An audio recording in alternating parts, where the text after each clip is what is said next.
టమాటా ములక్కాయ పులుసు పెట్టుకుందామండి. నేను శుభ్రంగా ఇట్లా కడుక్కుని చిన్నగా ముక్కలు కోసుకుని పెట్టుకున్నాను.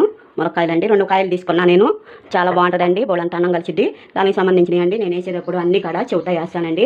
మీరందరూ బాగుండాలని మనస్ఫూర్తిగా కోరుకుంటున్నాను. మా పొయ్యి అండి ఫస్ట్లో ఈ పొయ్యికి ఇగో వెనకమాల ఇవి ఇట్లా ఇరిగిపోయినాయి అండి. అందుకే తీసేసి నేను స్టీల్ పొయ్యిలు పెట్టాను. మా ఇంట్లో ఉంది స్టీల్ పొయ్యి కాడ, అది పెట్టుకున్నాను. ఇప్పుడు బాబు ఈ కొనుక్కొచ్చాడు, పెట్టామండి.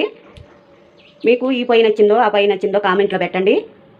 పొయ్యి అంటించుకున్నా, నేను ఇది పెట్టుకున్నాను. నూనె వేసుకున్నాం, ఎండుమిరకాయ, తానం దినుసులు, జీలకర్ర, ఎల్లుల్లిపాయలు, పసుపు, కరివేపాకు, కొద్దిగా అటు ఇటు తీసుకుని ఉల్లిపాయ ముక్కలు వేసుకున్నాం. కొద్దిగా ఇంగ వేసుకున్నాం. పులుసు కూరలో ఇంగ వేసుకుంటే బాగుంటుందండి. ఇప్పుడు ఉల్లిపాయలు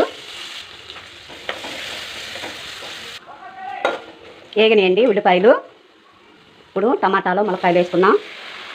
ఇప్పుడు ఇదంతా తిప్పుకుందాం. ఉప్పు కారం వేసుకున్నాం, తిప్పుకున్నాం, మూత పెట్టుకున్నాం. చింతపండు పులుసు పోసుకుందామండి చూసుకుని. చింతపండు పులుసు తిప్పుకుని మూత పెట్టుకున్నాం. కొత్తిమీర వేసుకున్నాం, మళ్ళీ మూత పెట్టుకున్నాం.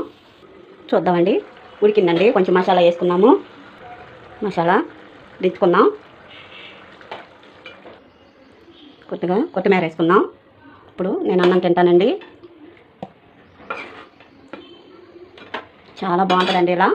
ఇప్పుడు అన్నం పెట్టుకున్నాం.